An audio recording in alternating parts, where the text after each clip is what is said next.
Hello, everyone. My name is Vibha Kagzi, and I'm here to talk to you guys about what really makes me wake up at night a little nervous. It's our future. We're living in the most extraordinary time ever to be alive, says Peter Diamandis, who's an expert futurist. We live in an era where our smartphones are smarter than us. Your phone thinks for you, it writes for you, it purchases for you, scarily enough, it even thinks for you.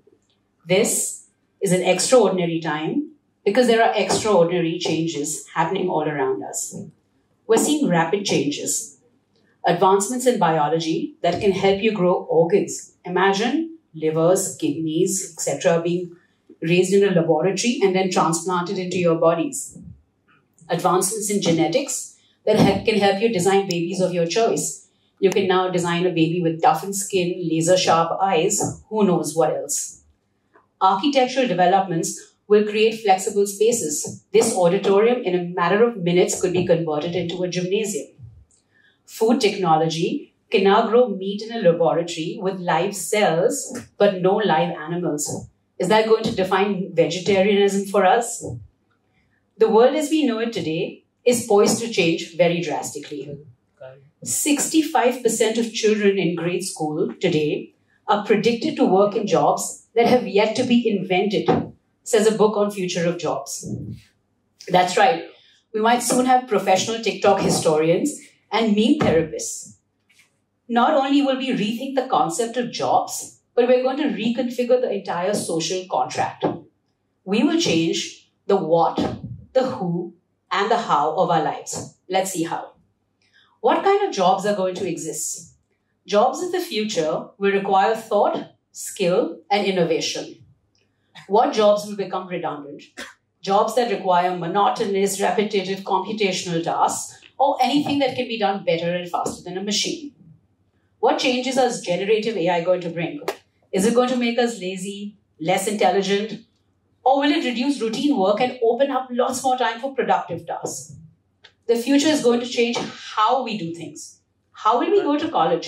Will you use your electric vehicle? Will you use a drone? Will you use an unmanned autonomous vehicle? Will you come on a bicycle in a sustainably designed city with a rapid track that takes you from place to place? How will you visit your doctor? Will you be wearing a real-time gadget that's monitoring your heart rate, where the doctor prescribes pills on your gadget and you can make them in your kitchen? How will you learn? Will the classrooms of today be transformed to virtual reality, augmented reality lectures? Who knows? But the most important and fundamental question I want everyone to think about is, who will we be as a species? Will we be humans with a purpose? Or will we just be bundles of data that are being guided by algorithms written in Silicon Valley? So there's no arguing that the world is set to change, right? I think everyone here is pretty confident the world is about to change very drastically. Let's see some of the major factors that are going to contribute to these transformations. Tech, as we know and we can see around us, is embedded in everything. Tech assists biology. Now you can diagnose cancer from genetic makeup even before your first cancer test. Tech assists education. You can spread education into far corners of the world where no teachers can reach.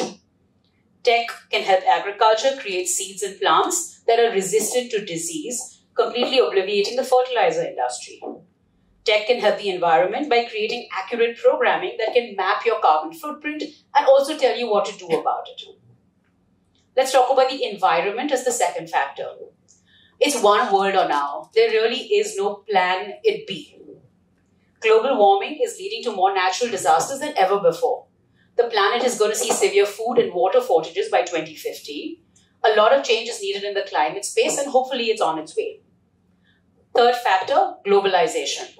In the future, we're going to have a lot more access to goods, services, products across borders and boundaries. This also means we can learn across boundaries, and this phenomenon opens up markets and new frontiers. Globalization also presents the option of working from wherever you choose. Essentially, it's your talent that will matter and not your geographical location. Let's talk about factor number 4, DEI, diversity, equity, and inclusion. DEI is the way of the future. We're going to see a new workforce emerge, and hence a new workspace, and hence a new work order, which means new HR policies and a completely redefinition of the office space as we know it. Geopolitics. Does everyone know that 2024 is going to be democracy's biggest year ever? 4 billion people are going to be going to the polls this year in over 50 different countries. This is going to dramatically shake up the global world order. Are we going to see new borders and more borders opening? Are we seeing a closer world with more protectionism? Are the global power centers going to shift? Is Asia going to rise, or is the US going to continue its global dominance? Who knows? Lots of change coming there. It sounds like a lot of these pieces are moving and there's a lot of moving parts, but in fact, they're all quite interconnected, as you can tell. Technology has been blamed for a long time, saying, hey, technology is the reason for all this. Carbon emissions, etc., big problem. But today, sustainable companies are using technology very rampantly to create solutions for the environment. Climate change and DEI can only really be effective if governments come up and governments implement this into their policy making. Artificial intelligence rules are being formed by lots of countries right now. There's a lot of flux because today data, very much like the river problem, is flowing through across borders seamlessly. The future is also tangled in contradictions. Contradiction number 1, summed up really well by Charles Dickens back in 1859. It was the best of times, it was the worst of times. I don't know how many of you read this book. If you haven't, you must read this. So contradiction number 1 today is the paradigm between prosperity and poverty. The combined fortunes of the world's 5 richest men have more than doubled since 2020, says an Oxfam report. The parallel to this, 5 billion people in the world have been made poorer. Same report. Are advancements in technology going to allow for an educational healthcare revolution, allowing millions to live a better life? Or are we going to create an even more socially divided world? Will it be a world where the rich will get richer because of advancements in technology? They'll be the people developing technology and creating the laws. Or will we be able to bridge the socio-economic gap through a new vision? Think about it. Let's talk about contradiction number 2. It's planet versus profit. $2.4 trillion will be the accumulated financial loss from climate by 2030, says a World Economic Forum report. Also, interestingly, 6 million jobs can be created by the new circular economy. The circular economy is the recycle, reuse, and repair economy, says the International Labour Organization. So 2 quite paradoxically opposite statements. Of course, we have to act now because after a certain point, even a dramatic drop in greenhouse gas emissions will not be enough to avoid a worldwide tragedy, says Yuval Noah Harari in his book. Now, if we shift our focus to this, the transition to net zero will create new industries and new careers. There will be new careers under the umbrella of sustainability, conservation, solar, hydro, renewables, etc. For companies that have already started a transition towards a green ecosystem, the payoffs are very big. We're talking about trillions of dollars of economic opportunity, says George Serafim, faculty moderator at Harvard Business School. Is one man's trash really another man's treasure? Point to think about. Contradiction number 3. Charles Elkin, who's a professor at the University of California, says, it's much easier to give people access to education than it is to give them clean air. An opposing view from Mansi Kasliwal says, hey guys, forget about digitization. People don't even have electricity. Mansi works for the rural segment in a large edtech company. The United Nations Development Programme lists education as number 4 on its list of sustainability goals, making this a really important factor. But large parts of sub-Saharan Africa and even rural Asia still live without electricity. So obviously online education means nothing to these populations. Are the people without power going to literally remain the people without power? Next contradiction. Are there going to be no jobs or are there going to be new jobs? By 2040, 63 million jobs across India, China, South Korea, Australia, and Japan, the largest APAC economies, will be lost due to automation, says a Forrester report. Versus, of the 2030 workforce of about 2.7 billion, 9% will be in new jobs, says McKinsey. Automation is going to lead to major job losses. Elon Musk, a hero for lots of young people, says there will come a point where no jobs are needed. The AI will do everything. Is he right, guys?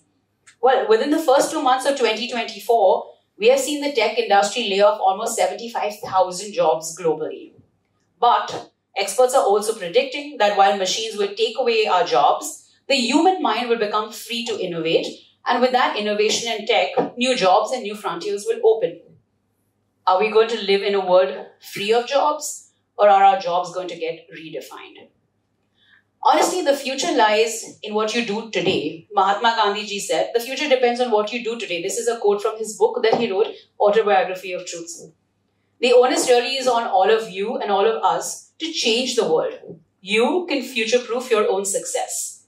Let's talk about how. One, you can use tech ethically. Don't violate data privacy of your friends and celebrities. That's easy to do. Avoid plagiarizing. Use ChatGPT and all these other tools as an aid, not really a substitute. Do not spread mis or disinformation via deep fakes or digital morphing. And most importantly, use your mind. Remember, tech is here to support, not to substitute. You can also choose where you work. That's an important decision, very much in your hands. Work for companies with a sustainable footprint. Find companies that have pledged to use their ESG allowances honestly. Choose companies that are a path on becoming carbon neutral. Your choice can influence your company's choice. Third tip is to innovate. Creativity, we've been talking to lots of experts. They have ranked creativity as the #1 skill for the future. Find solutions to the Earth's major problems. This one single ability to innovate will ensure that the balance between man and machine will always tilt in favor of mankind. And lastly, be empathetic. Understand the thoughts, emotions, and experiences of people across your workspace. As more and more diversity is going to enter the workspace, there's going to be even more globalization and hence more emphasis on empathy. Also remember, now it's going to be machines in the office space, right? So empathy takes on a new definition. How do you have empathy towards a machine that doesn't really have emotion? How can you be future ready? Let's talk about this T-shaped diagram that's been commonly used in economic theory. The T-shape talks about having breadth across different sectors as you skill, as you go through school and college and later on in life as you upskill. The breadth allows you to know a wide range of information, and the vertical of the T stands for going in depth in your chosen field. Developing a T-shaped skilling is about having an overview of many sectors and delving deep into your chosen sector. This is about interdisciplinary education where boundaries merge between science, humanities, and arts as we've normally been taught. When you look at a problem, look at it from 3 lenses and not from 1. I sincerely believe that the future lies in your hands. And to ensure you're ready for it, let's be F, flexible, U, upskilled, T, team-oriented, U, understanding, R, resilient, and E, environmentally mindful. Let's together design a future that surpasses the past in more ways than one. Thank you.